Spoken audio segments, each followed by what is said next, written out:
Je donnerai successivement et sans pause la parole à Jörn Hetzold, qui est à ma gauche et qui va parler dans quelques minutes, et à Anselm Jappe, qui parlera ensuite. Merci, merci pour l'invitation. Je crois merci pour la volonté de changer l'heure de mon intervention. Et je veux aussi remercier, même qu'elle n'est pas là, Maud Maison, parce qu'elle m'a beaucoup aidé avec la rédaction finale de cet exposé en français. Donc, ça s'appelle Guy Debord et la mélancolie révolutionnaire.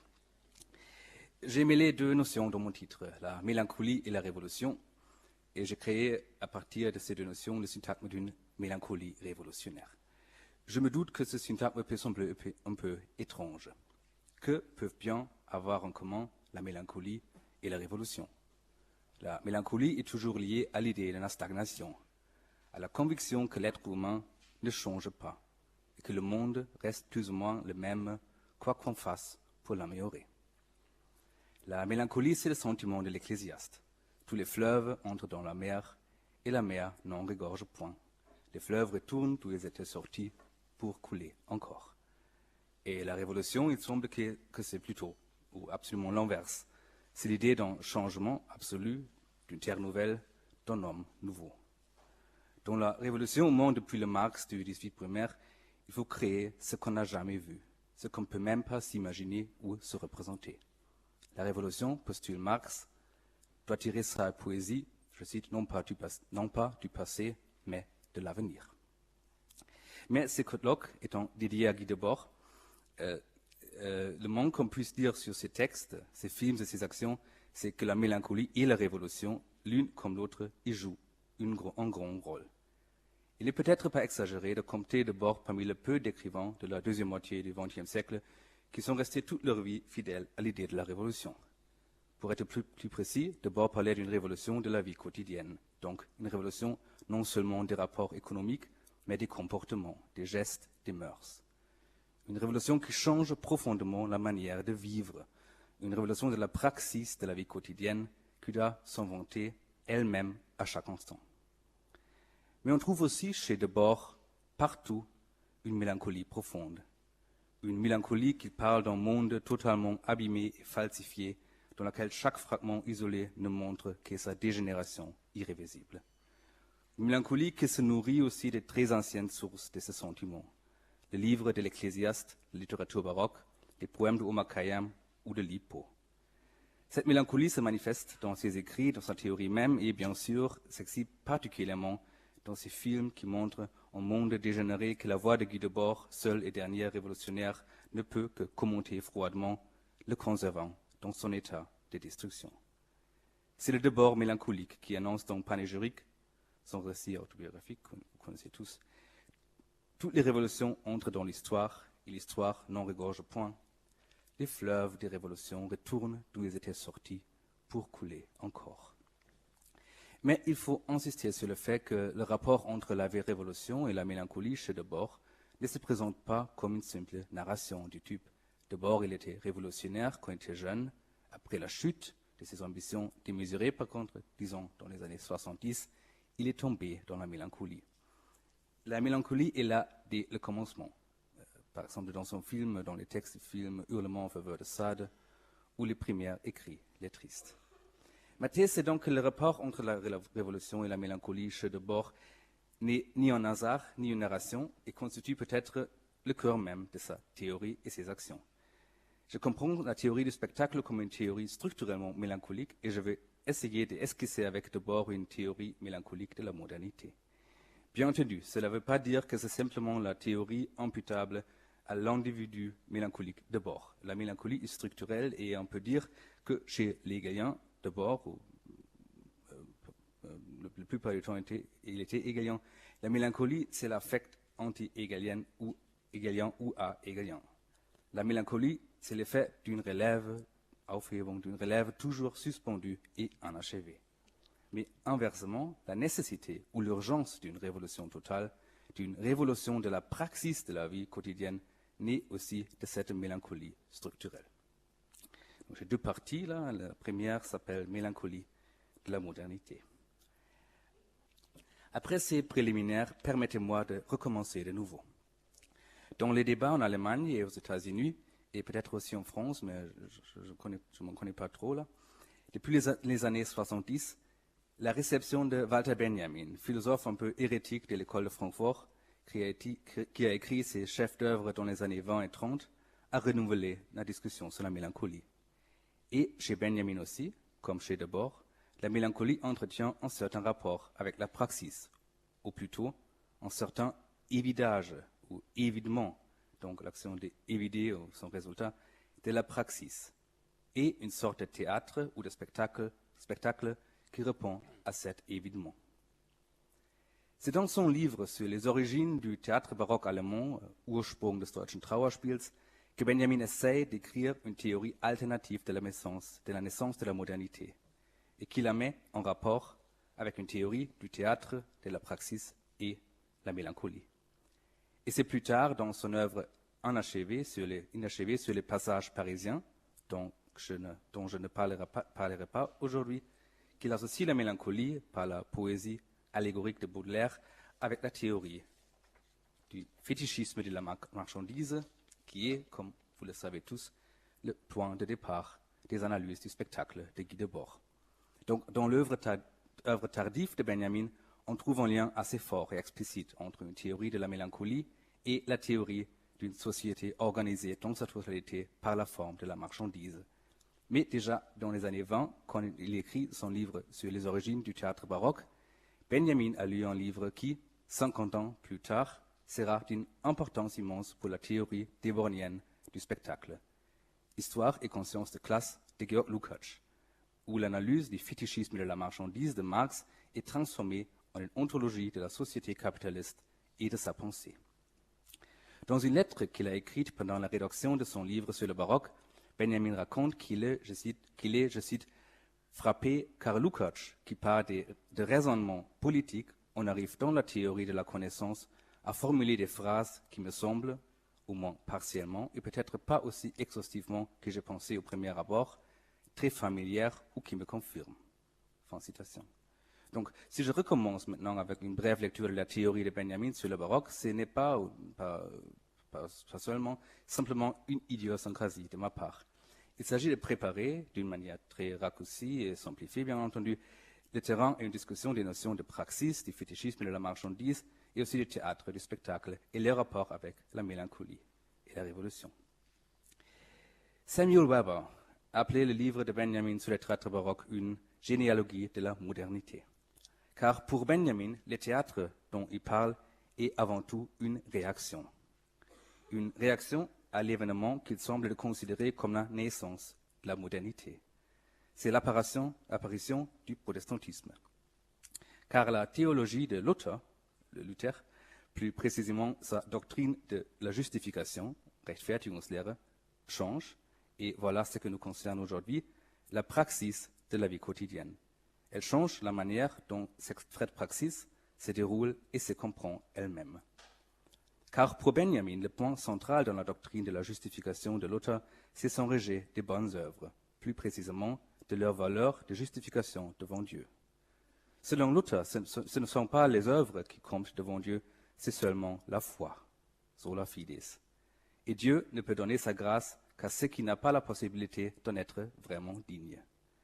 Et c'est dans ce contexte-là que Benjamin dit, je cite, « On ôtait toute valeur aux activités humaines. Il en résulta quelque chose de nouveau, un monde vide. » Pour les Germanophones, jeder Wert war den menschlichen Handlungen genommen, etwas Neues entstand, eine leere Welt. Voilà la modernité, le monde vide. Un monde dans lequel les actions humaines ne se rapportent plus qu'à elles-mêmes et n'ont plus aucune relation avec ce qui transcende à la vie quotidienne et l'immanence stricte de l'humanité. Ce motif du monde vide, un monde aussi dans lequel la possibilité de faire des expériences, Erfahrungen, est remplacée par le vécu immédiat, Erlebnis, se trouve partout chez Benjamin. Et vous, qui connaissez tout bien de bord, pensez, j'imagine, à la pertinence du motif de vide dans ses œuvres. Je vais y revenir plus tard. Donc pour Benjamin, le monde vide, c'est le monde dans lequel la praxis de la vie, les gestes du quotidien, n'ont plus aucun rapport avec la transcendance, avec ce qui transcende la vie et la met en rapport avec les morts, le salut et la rédemption. Benjamin parle d'un monde dans lequel, je cite, il n'y avait aucune différence entre les actions des hommes. Die Menschenhandlungen sich nicht unterschieden. Pour Benjamin alors, ce monde vide donne naissance à une nouvelle sorte de théâtre. C'est le Trauerspiel, littéralement le jeu de deuil, le théâtre baroque. Benjamin annonce qu'il ne faut pas le comprendre en partant du héros, comme dans la tragédie grecque, mais en partant du spectateur. C'est le spectateur qui habite un monde vide et dont les gestes n'entretiennent plus aucun rapport avec la transcendance, qui se console avec la contemplation de ce théâtre.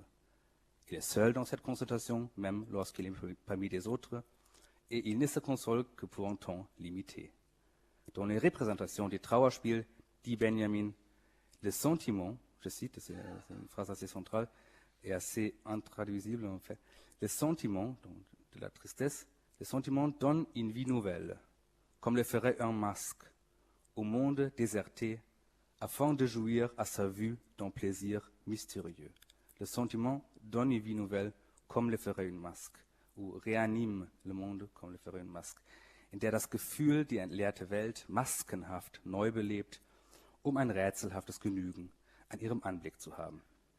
Donc la modernité, ce n'est pas simplement l'évidement du monde, c'est aussi sa réanimation artificielle, opérant comme un masque ou une prothèse. Si la réforme est l'évidement du monde, la contre-réforme y répond avec une sorte de spectacle. Ce spectacle ne donne pas une réponse aux questions liées au salut et à la rédemption, mais met en scène l'impossibilité d'une réponse. Si donc l'histoire du salut est interrompue ou abîmée, les morts dont la vie éternelle n'est plus garantie y retournent comme spectres sur la scène. Ils ne sont pas sauvés, mais les vivants peuvent quand même entretenir un rapport avec eux, un rapport mélancolique. J'ai déjà dit que Benjamin a lu Histoire et conscience de classe de Lukács, livre de grande importance pour la théorie du spectacle pendant la conception de son livre sur le théâtre baroque, et qu'il a été frappé par les parallèles entre ces deux livres. Car Lukács, dans son texte, essaie de montrer que la vie dans la société formée entièrement par l'ontologie de la réification, la Verdinglichung, se transforme en pure contemplation. Selon Lukács, le travailleur, dont le rapport avec la marchandise qui les produit est complètement fragmentaire, ne peut percevoir sa propre activité que d'une manière passive et contemplative. Le travailleur dont la praxis était vidée se transforme en spectateur mélancolique de sa propre vie. Parce qu'il ne maîtrise pas la totalité de la production d'un produit, mais ne répète que des gestes isolés, pour lui, le temps se transforme en espace. Il ne produit pas son propre temps de vie, il le regarde comme spectateur dans un espace-temps. Cette notion fait sans doute partie des choses qui ont frappé Benjamin, car son analyse sur le théâtre baroque l'amène aussi à proposer la notion de spatialisation du temps. Je cite, « Ici, comme dans d'autres domaines de la vie de l'époque baroque, la transposition des données à l'origine temporelle dans l'irréalité et la simultanéité spatiale est dominante. » Donc l'irréalité et la Simultaneität spatiale, en allemand, ça serait räumliche Uneigentlichkeit und Simultaneität, dans une notion plutôt heideggerienne. Uneigentlichkeit und Simultaneität. Par conséquent, ce qu'emporte le plus dans la pensée de la réification et dans la théorie de l'origine du théâtre baroque, c'est le changement de la notion du temps, lié dans les deux théories à la naissance de la modernité ou, chez Lukács, du mode de production capitaliste. Un changement de la notion du temps qui accompagne les transformations, ou plutôt l'évidement de la praxis du quotidien. Benjamin parle de la fascination du baroque pour l'aiguille des secondes. Donc pour le mouvement qui mesure le temps en le réduisant à des unités homogènes. Et plus tard, dans ses thèses sur la notion d'histoire, il utilise la formule temps vide homogène pour décrire la notion moderne du temps, qu'il veut bien sûr remplacer par un temps messianique. Le temps qui est vide de toute espérance eschatologique ne se déroule plus comme une histoire de salut, et il n'est plus organisé par des rites, sacrements et bonnes œuvres qui inscrivent la transcendance dans les actions humaines, mais n'est que le passage irréversible d'unités homogènes et distinctes. Benjamin d'ailleurs ajoute aussi des réflexions très intéressantes sur les dommages causés à la souveraineté absolue quand le temps mesurable et irréversible envahit l'ordre médiéval. Car ce n'est plus le souverain qui décide maintenant et qui a la maîtrise de l'ordre politique, mais l'intrigant, qui peut calculer avec le temps. Mais bien sûr, l'idée d'un temps homogène et distant est aussi à la base de la discussion de Marx sur la forme de la marchandise, que Lukács a reprise dans sa théorie de la réification, et d'abord plus tard dans sa théorie du spectacle. Les sociétés capitalistes ou modernes, selon Marx, ne s'organisent pas à partir des rites, de codes ou du langage. La particularité des pratiques plurielles ne les concerne pas. Leur seule substance sociale, comme il l'appelle Marx, c'est le travail, et, bien entendu, le travail abstrait. Cette substance qui constitue l'unique lien dans les sociétés capitalistes est plus précisément la somme de tout travail mesuré par un temps homogène. J'ai déjà remarqué que Benjamin annonce que depuis l'abolition de la valeur des bonnes œuvres par Luther, je cite encore une fois, il n'y avait aucune différence entre les actions des hommes, car la praxis n'entretient plus aucun rapport avec la transcendance et est bannie dans la stricte immanence. Le temps n'est plus, disons, encadré par une histoire de salut, mais est senti comme, je cite, une cataracte, des unités homogènes et vides. Pour Marx de même, la praxis des hommes devient homogène et interchangeable quand elle est mesurée comme temps de travail, pour former la seule substance sociale des sociétés capitalistes. Comme travail, donc, comme travail abstrait, les actions de l'homme ne se distinguent plus. Elles n'ont plus rapport qu'à elles-mêmes. Le travail unifie et homogénéise toutes les pratiques de l'homme qui deviennent universellement interchangeables. À la racine de l'analyse de la valeur de Marx, il y a aussi une mélancolie structurelle et profonde. Pour Benjamin, c'est une nouvelle sorte de théâtre qui répond à cet événement du monde et son temps et sa praxis. Un théâtre qui organise le temps comme espace et donne au spectateur les sentiments d'une consolation temporaire du temps vidé qui passe comme une cataracte. Le spectateur qui ne peut plus trouver une promesse de rédemption dans ses œuvres, donc dans les pratiques ou la praxis, se console dans la pure contemplation. La promesse de la vie éternelle est remplacée par celle d'une survie temporaire du spectateur. Benjamin donc nous propose une théorie mélancolique de la modernité. Il ne pose pas la modernité comme un grand récit de sécularisation, de salut ou de relève, donc du progrès, mais il la comprend comme essentiellement contre-réformatrice. De ce point de vue aussi, on peut établir un rapprochement entre la théorie de Benjamin et celle de Marx et Lukács. Si selon la théorie du fétichisme de la marchandise et de la réification, ce n'est que le travail abstrait, donc le temps homogène, qui fait lien dans les sociétés capitalistes, si les actions et gestes des hommes deviennent interchangeables dans une immanence globale, c'est aussi une sorte de théâtre ou bien de spectacle, au sens débordien, qui répond à cet évidement du monde et de la praxis humaine. Le théâtre de la marchandise, mise en scène dans un espace-temps. Il offre à la société dans la seule base le travail, autrement dit le temps vide, je cite, d'abord, le temps irréversible en temps des choses découpées en fragments abstraits égaux. C'était d'abord dans la société du spectacle. Donc il offre à cette société, pour seul moyen de se reconnaître, une image spéculaire. Et cette image est toujours déjà falsifiée, parce qu'elle ne montre pas les humains, leurs désirs et leur communauté, mais des choses qui vivent, des spectres. Ce spectacle de la marchandise organise, comme Debord le dit, le temps irréversible comme temps pseudo-cyclique qui porte la promesse d'une survie temporaire. La société capitaliste qui a pour seule base le travail abstrait, donc le temps essentiellement vide, ne peut se voir que dans les marchandises, dans des choses sensibles, suprasensibles, pour citer Marx, qui sont ni mortes ni vivantes. Mais si on lit cette théorie avec celle de Benjamin, le théâtre de la marchandise continue de porter les questions du salut et de la relation entre les vivants et les morts. Ce théâtre est aussi la mise en scène d'une réponse qui n'est plus possible aux demandes de salut. Il est présent et établit un certain rapport avec les morts dont la paix éternelle n'est plus assurée. Dans le théâtre de la marchandise ou bien dans le spectacle au sens de Debord, il est toujours aussi question de la relation qu'une société globale entretient avec son espoir de salut ou de rédemption, ou bien avec ses formes sécularisées. Dans la télévision allemande, les Deutsche Telekom, l'entreprise de télécommunication qui appartenait à l'État, a lancé maintenant une campagne dont une des slogans est « La vie, c'est la rédemption ». Leben ist Erlösung. Ou plutôt, la pub des Telekom, c'est la vie, c'est la rédemption spectaculaire ou spectrale. Deuxième partie, les situationnistes et les vides. On est donc de nouveau chez Debord. J'ai appelé sa théorie du spectacle une théorie mélancolique de la modernité. Et je dirais que les actions lettrices des situationnistes, aussi bien que les autres œuvres anti-artistes de Debord, cherchent à sortir de cette mélancolie ou à y répondre.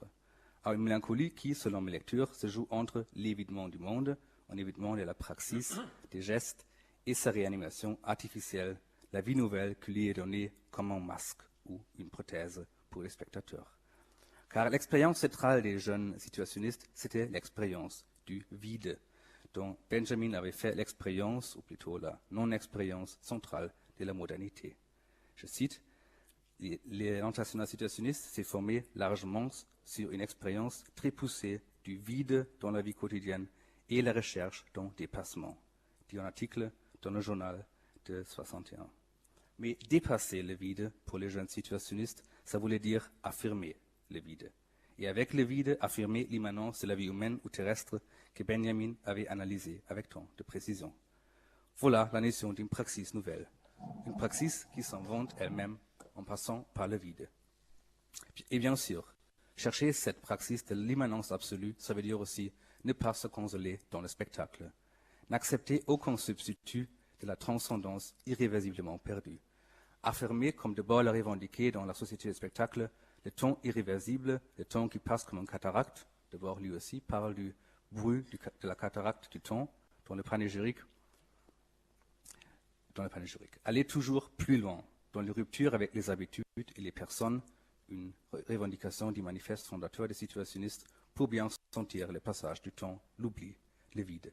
À l'occasion d'une conférence diffusée par un magnétophone devant le groupe de recherche d'Henri Lefebvre sur la vie quotidienne, Debord a annoncé en 61, je cite Debord, de même qu'autrefois la bourgeoisie, dans sa phase ascendante, a dû mener une liquidation impitoyable de tout ce qui surpassait la vie terrestre, le ciel, l'éternité, de même les prolétariats révolutionnaires, qui ne peut jamais, sans cesser d'exister comme tel, se reconnaître en passé ou des modèles, devra renoncer à tout ce qui surpasse la vie quotidienne, ou plutôt prétend la surpasser. Le spectacle, les gestes ou le monde historique, la grandeur des dirigeants, les mystères des spécialisations, l'immortalité de l'art et son importance extérieure à la vie. Ce qui revient à dire renoncer à tous les sous-produits de l'éternité qui ont survécu comme armes du monde des dirigeants. Le spectacle, donc, est un sous-produit de l'éternité, parce qu'il prétend qu'il y a quelque chose qui surpasse ou transcende la vie quotidienne, parce qu'il est, ce qui est d'abord dit dans la société du spectacle, la reconstruction matérielle de l'illusion religieuse. Mais la religion n'existe plus. Il n'y a que ce monde, le monde vide, comme le disait Benjamin, il n'y a que les humains et leurs actions dans leur immanence absolue. Les hommes ne peuvent rien voir à tour d'eux qui ne soit leur visage. Tout leur parle d'eux-mêmes. C'est une citation de Marx que le jeune Debord utilise souvent. Et il dépend un peu du lecteur de la trouver plutôt révolutionnaire ou bien mélancolique. Ils peuvent pouvoir rien voir autour de eux qui ne soit pas leur visage, c'est aussi assez triste. Donc il faut créer la vie nouvelle dans l'immanence, ici et maintenant. Le prolétariat, le sujet de cette révolution, ne peut jamais, sans cesser d'exister comme tel, se reconnaître en passé. Et dans le rapport sur la construction des situations, d'abord écrit, et c'était déjà cité, nos situations seront sans avenir, seront lieux de passage. C'est pour ça que les situationnistes se sont intéressés autant au mode de vie et surtout à l'architecture. Les villes nouvelles qu'ils voulaient construire avec le peintre constant devaient être ces lieux de passage, ces lieux sans avenir. À un moment d'abord, parle même d'une ville mouvante qui se déplace vers l'ouest à travers la forêt vierge. Je cite, cette ville poursuivie par la forêt, outre la sonde de deux rives qui se formeraient derrière elle, et en mariage avec la nature plus hardie que les essais de Frank Lloyd Wright, présenterait l'avantage d'une mise en scène de la fuite du temps sur un espace social condamné au renouvellement créatif. Il ne faut rien créer qui puisse survivre, ni une mémoire, ni des œuvres d'art, ni des organisations stables.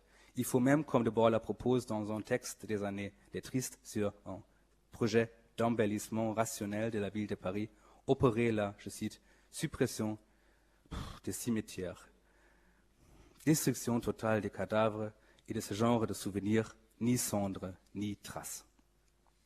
Il faut construire les situations dans l'immanence qui ne sont destinées qu'aux vivants, il faut construire l'immanence même. Voilà le programme artistique des situationnistes et voilà ce qu'ils ont appelé la vie. Vivre, c'est s'investir dans le temps irréversible, sans calculer avec aucune sorte de revenu, sans accepter aucune forme de revenance.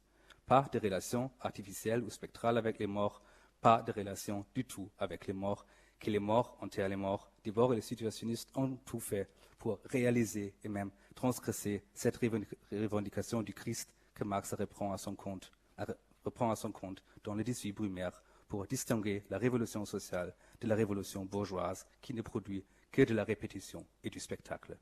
Si les morts enterrent les morts, on n'aurait même plus besoin de cimetières. Si la vie, c'est s'investir dans le temps irréversible, sans revenu ou revenance, le spectacle, par contre, c'est la promesse d'une survie. Or, le spectateur ne vit pas, il survit.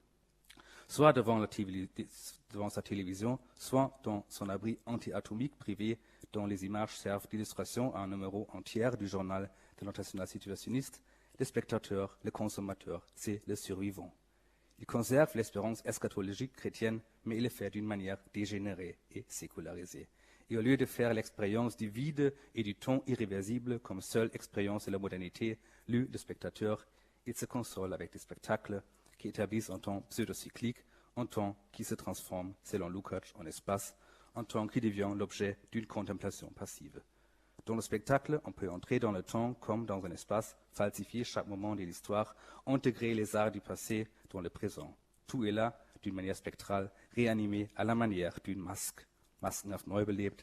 Le spectacle, c'est la parodie de la rédemption ou bien de la relève hegelienne, sa dernière sécularisation. Le spectacle, c'est aussi une fin d'histoire, mais une fin parodique, comme Marx l'a déjà anticipé dans le 18 Brumaire, comme étape finale de la société bourgeoise. Enfin, comme vous le savez tous, les vues nouvelles n'ont jamais été construites. Et la quête d'une nouvelle forme d'art dans les situations n'a pas duré très longtemps. Les situations construites ont servi plus tard comme modèle à une révolution future, mais ces modèles n'étaient réalisables qu'en dans des conditions sociales antérieurement neuves, eux aussi. Parce que, bien entendu, je cite, il faudra tout changer ou rien, comme Debord le dit dans son film sur le passage de quelques personnes à travers une assez courte unité de temps. Dans toute l'œuvre de Debord, mais aussi dans toute la critique de Marx et Lukács sur la société capitaliste, on est en droit de se demander qu'est-ce que c'est que la vie incorrompue, hors des fantômes, fantasmes et spectres, hors du spectacle des marchandises, des miroirs ensorcelés, de la brume mythologique, des apparences, du Schein. C'est la question de Derrida. Bien sûr, elle n'est jamais déjà là, il faut l'inventer, car elle peut tirer sa poésie, non pas du passé, mais de l'avenir. Mais la société dans laquelle nous vivons, la société mondiale, appelons-la capitaliste ou bien moderne, peut-être ne se donne jamais à voir que dans le spectaculaire et peut-être n'est nulle part ailleurs et ne permet même aucun autre espace. Derrida a, je pense, assez bien montré que, par exemple, la valeur d'usage n'échappe pas vraiment à la logique de l'échange. La valeur d'échange et n'est pas la pure vie qu'on peut opposer au fantôme créé par la valeur de l'échange. Debord, lui, a d'une certaine manière très bien répondu à la question qu'est-ce que c'est la vie? La vie, c'est le vide.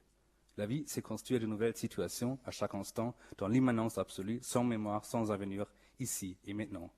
Mais ensuite, c'est, depuis l'analyse faite par Hegel de l'ici et maintenant, que ce sont des notions les plus abstraites au monde, ou bien les plus vides et les plus mélancoliques. Et de fait, construire des situations à partir du néant, ça peut mal finir. Dans le vide, encore une fois, dans une mélancolie incurable, et enfin, dans le suicide. Mais la révolution, s'il faut la faire, il faut la faire précisément à cause de cette mélancolie.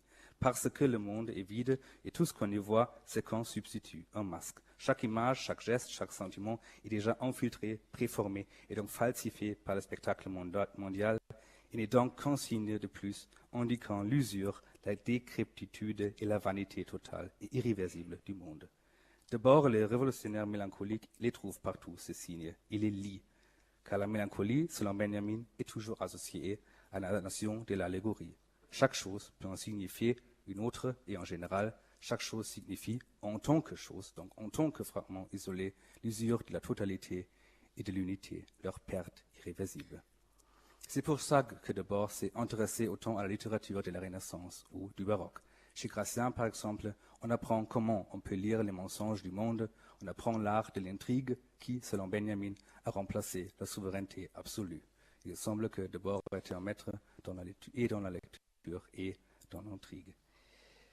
On s'est parfois étonné du moins c'était le cas pour moi, comme j'ai commencé à travailler sur d'abord l'avant-gardiste qui a essayé de mener l'art à une destruction absolue et qui a inventé autant de techniques à cette fin, parle aussi souvent de l'unité de vie ou bien de l'unité de la communauté, etc., qu'il faut retrouver. C'est pourtant assez logique.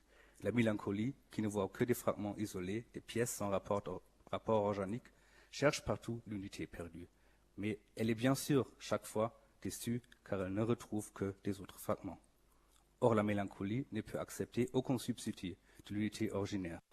Et elle est rigoureusement hermétique à chaque tentative de nous faire croire que nous avons enfin établi la nouvelle Jérusalem, le royaume de Dieu sur terre. Que ce soit la justice éternelle de Bush ou la vie des Deutsche Telekom, qui est à chaque instant déjà la rédemption. Je pense que c'est pour ça que la critique de Debord reste aussi agressive, incisive et actuelle après plus que 40 ans. Parce qu'elle ne veut jamais se consoler, ne jamais accepter aucun substitut de totalité abîmée.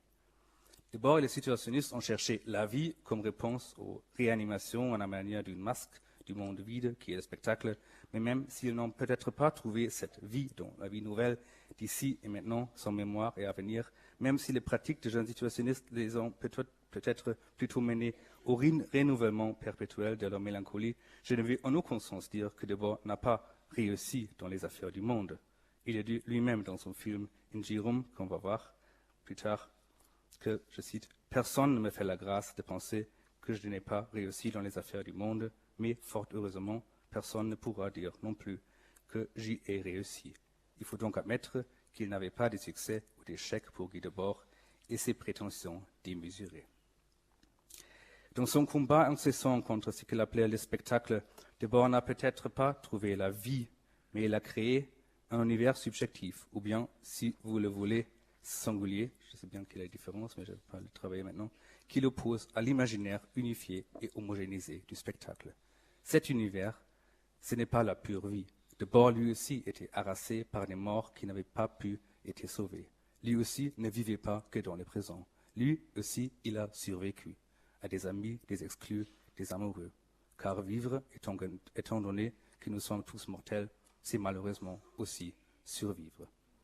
L'univers que Debord nous montre n'est lui aussi qu'une réanimation à la manière d'un masque, pour utiliser une dernière fois la formule de Benjamin. Cet univers, on le voit surtout dans ses films. Il faut souligner au passage que Debord, parmi toutes ses œuvres, était peut-être le plus fier de ses films. À partir des images de cette dégénérescence absolue du monde, qui est le spectacle, il assemble des fragments qui n'ont qu'une valeur singulière ou subjective. Avec sa voix, il en fait ce qu'on pourrait appeler avec Helga Finter, elle a peut-être fait hier, je ne sais pas, malheureusement, un espace subjectif. On pourrait bien montrer comment il utilise dans ses films beaucoup de moyens qui, selon l'analyse de Benjamin, caractérisent le Trauerspiel. L'allégorie, la mortification, la lenteur solennelle. Malheureusement, je n'ai plus de temps. Mais je vais tout de même citer Benjamin une dernière fois. C'est vers la fin de son livre qu'il introduit lui-même le concept moderne de la subjectivité. Il cite la scène d'un drame dans laquelle, je cite, « Sainte Thérèse voit la Vierge poser des roses sur son lit. Elle en fait part à son confesseur. « Je n'en vois pas. Je n'en vois pas, répond celui-ci. Mais c'est à moi que la Vierge les a apportés, réplique la sainte. On pourrait peut-être dire la même chose du cinéma de Debord, dans lequel il devient martyr, intrigant et roi, et dont il est à la fois le metteur en scène et le spectateur qui occupe cette fois-ci la place vide du souverain. Peut-être, comme le confesseur, nous ne voyons pas en quoi ce cinéma est la seule chose qui échappe au spectacle. Mais peu importe, Debord, lui, le voit. Pour finir, donc, pour le faire rapidement, j'ai commencé avec la notion de mélancolie révolutionnaire et j'ai essayé de montrer que l'idée moderne de la révolution, qui vaut pour Debord aussi, je pense, n'est pas celle d'un renouvellement ou d'une restauration, c'est le désir d'établir une vie absolument nouvelle, inconnue. Idée qui ne peut être formulée qu'à partir du constat d'un monde vide et par là même est toujours menacé par la mélancolie. L'œuvre de Debord exhibe des articulations très fortes et très belles de ces paradoxes. Merci de votre écoute.